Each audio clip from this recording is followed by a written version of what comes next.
Assalamualaikum warahmatullahi wabarakatuh. Saya Rosita Suwardi Wibawa. Kali ini saya mau melanjutkan mengenai status perjanjian perkawinan, bagaimana berlaku untuk pihak ketiga atau untuk pasangan itu sendiri.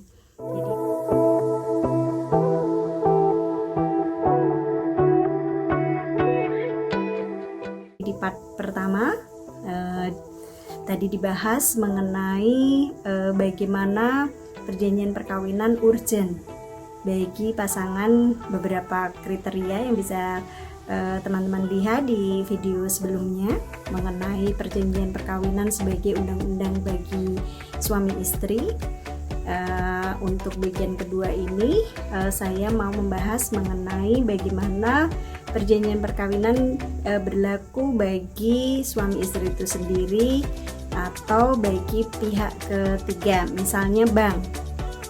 Jadi begini, kalau perjanjian perkawinan itu dibuat secara sendiri di bawah tangan itu tidak ada pengesahan dari pejabat umum seperti notaris atau tidak didaftarkan di Dukcapil atau KUA. Jadi suami istri membuat perjanjian sendiri berdua, mungkin akan melibatkan saksi, bisa jadi iya atau tidak. Nah, perjanjian ini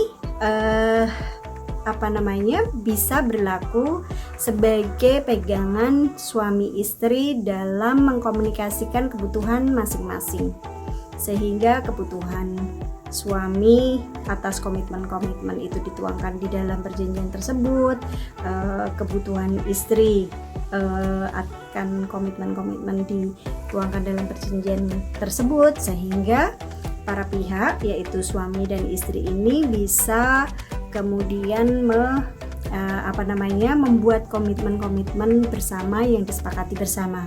Karena kalau pada saat kita menikahi suami atau istri kita, pada awalnya kan kita nggak paham ya kalau ternyata perlu membuat komitmen-komitmen baru. Ternyata lu kok kayak gini, lu kok kayak gitu. Jadi ada masalah ini, masalah itu yang kita yang tadinya kita nggak punya pegangan gitu. Nah, ketika kemudian dengan komunikasi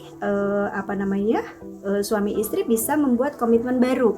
Kalau kejadian seperti ini, suami akan bersikap seperti ini, kalau istri akan bersikap seperti ini, jadi sepakat. Kalau kejadian seperti itu, suami akan bersikap seperti itu, istri akan bersikap seperti itu, sepakat. Jadi setiap hal, komponen-komponen dalam permasalahan rumah tangga dapat dituangkan di dalam perjanjian tersebut, dan itu tidak wajib melakukan pengesahan dari pejabat umum, atau tidak wajib dicatatkan ke Dukcapil atau ke KUA. Tetapi adapun kalau teman-teman pengen mencatatkan juga boleh, misalnya datang ke notaris, kemudian di situ di kantor notaris ada 2 saksi, kemudian perjanjian yang imaterial tadi isinya non benda tadi, yang tidak ngomongin masalah pisah harta, tidak ngomongin pisah harta kemudian itu menyebabkan harta gono gini menjadi terpisah, masing-masing punya harta sendiri gitu, itu bisa. Jadi imaterial perjanjian itu bisa dilakukan atas asas perjanjian, yaitu kebebasan berkontrak. Jadi para pihak bisa melakukan perjanjian kemudian disepakati, bisa dicatat, bisa disepakati sendiri kemudian disimpan, atau bisa juga dicatatkan di kantor notaris kemudian disahkan oleh seorang notaris, itu bisa. Adapun kalau teman-teman pengen melakukan perjanjian itu berlaku bagi pihak ketiga, barulah Undang-Undang Republik Indonesia berlaku. Jadi teman-teman akan terikat pada ketentuan undang-undang. Kalau misalnya teman-teman pengen, perjanjianku aku bikin sama suami sama istri untuk kemudian pihak lain itu juga menghormati perjanjian tersebut. Kalau yang tadi teman-teman bebas-bebas bikin perjanjian, simpan sendiri. Jadi undang-undang buat teman-teman suami dan istri. Nah itu. Nah, tapi kalau teman-teman pengen perjanjian ini berimpact atau mempunyai akibat yang pihak ketiga wajib tahu, itu harus mengikuti teman-teman terikat pada peraturan negara Republik Indonesia untuk melakukan pendaftaran. Jadi perjanjian yang teman-teman lakukan, misalnya yang terkait dengan pisah harta. Nah, yang terkait dengan pisah harta, teman-teman wajib mendatangi pejabat umum yaitu notaris untuk mencatatkan. Jadi kalau teman-teman pengen, Pap, aku pengen pengen usaha sendiri. Jadi ketika nanti kita punya usaha, kita bisa jadi partner di dalam PT tersebut. Jadi kita bikin aja yuk perjanjian pisah harta sejak hari ini, misalnya gitu. Jadi sejak hari ini teman-teman datang ke notaris, kemudian mencatatkan perjanjian pisah hartanya. Ibu, Bapak notaris, saya pengen mencatatkan bahwa suami dan saya, istri dan saya mau pisah harta, sehingga besok teman-teman ketika perjanjian ini sudah disahkan, didaftarkan, dimintakan pengesahan ke, kalau teman-teman muslim di KUA didaftarkannya, kalau teman-teman non muslim di Dukcapil. Nah, itu sejak pengesahan itu teman-teman sudah bisa declare bahwa teman-teman sudah pisah harta dengan pasangan teman-teman sendiri. Jadi teman-teman udah bisa bikin PT, kemudian kalau beli tanah atau beli rumah bisa atas nama atas nama sendiri kayak gitu. Nah, keuntungannya apa? Nah, itu bisa nanti kita bahas di video yang lain ya. Tetapi untuk kali ini saya mau membahas mengenai pendaftaran dan akibat hukum suatu perjanjian pernikahan bagi para pihak ataupun pihak ketiga.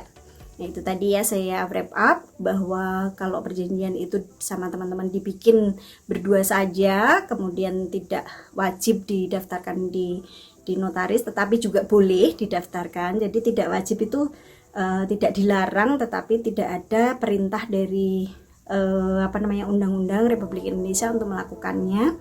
Itu bisa berlaku bagi teman-teman sendiri. Bagi misalnya teman-teman pengen tak daftarin tak sahkan di notaris gitu. Ya udah, teman-teman datang kalau kantorku udah ada ini ya template-nya. Jadi teman-teman misalnya apa aja sih yang mau dibahas gitu. Nah, itu ada semua. Terus jadi teman-teman bisa milih apa aja yang mau dibahas sama suami, apa aja yang mau diperjanjikan sama suami atau istri. Sehingga teman-teman ketika mendapatkan konflik dengan pasangan kita itu kita berusaha selalu mencari solusinya. Solusinya apa nih? Ada masalah nih kita sama suami istri kita. Ada masalah, jangan dibiarkan menumpuk. Jangan dibiarkan menumpuk, tapi cari solusinya, catat. Masukkan ke dalam perjanjian. Kalau perlu daftarkan ke notaris, kalau tidak perlu, teman-teman bisa simpan perjanjian tersebut diperbarui untuk dijadikan undang-undang bagi teman-teman sendiri bersama pasangan di dalam keluarga. Nah, yang tadi yang berapa jadi panjang ya, yang tadi yang berimpak pada orang ketiga atau pihak ketiga itu adalah perjanjian yang disahkan, didaftarkan di Dukcapil atau di KUA. Nah, untuk yang non muslim di Dukcapil, yang muslim di KUA. Nah, itu perjanjian yang teman-teman daftarkan di institusi tersebut itu berlaku misalnya teman-teman mau kredit bank. Jadi ketika kredit bank, ya, teman-teman bisa memakai perjanjian tersebut, kemudian nggak perlu nunggu suami untuk ikut menyetujui karena udah bawa perjanjian pisah harta. Hartaku udah sendiri nih, jadi aku bisa kredit sendiri gitu. Karena untuk usahaku sendiri, aku mau kredit sendiri pakai harta yang tercatat atas namaku, sehingga hartanya suami atau istri kita aman. Karena kan kita mau pakai nih harta kita sebagai jaminan gitu. Nah, untuk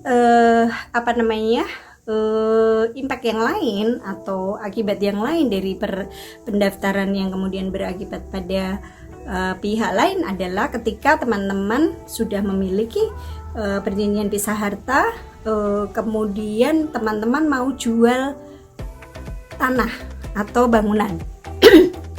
Jual tanah atau bangunan. Nah, itu teman-teman tidak perlu biasanya kan kalau harta gono gini, ketika teman-teman mau jual tanah atau bangunan harus melalui persetujuan suami atau istri kita. Nah, ketika memakai perjanjian pisah harta, teman-teman nggak perlu lagi. Tetapi dengan pisah harta itu teman-teman sudah secara mandiri dapat melakukan perbuatan hukum sendiri tanpa pasangan. Saya sangat berharap dengan video yang saya sharing ini bisa menjadi solusi bagi teman-teman yang mungkin saat ini sedang mempunyai konflik dengan para pasangan. Jangan berkecil hati, setiap rumah tangga pasti ada masalah, tapi tidak berarti tidak punya jalan keluar. Jadi teman-teman tinggal berkomunikasi dengan suami. Kalau misalnya ada kesulitan, teman-teman bisa meminta bantuan dari profesional untuk menjadi mediator untuk membicarakan masalah teman-teman, kemudian membuat suatu kesepakatan dengan pasangan kita dan menuangkannya ke dalam perjanjian perkawinan. Jadi saya berharap video ini bermanfaat, bisa membantu teman-teman semua mempertahankan keluarga kita dan menjaga anak dan pasangan kita dengan lebih bahagia. Terima kasih.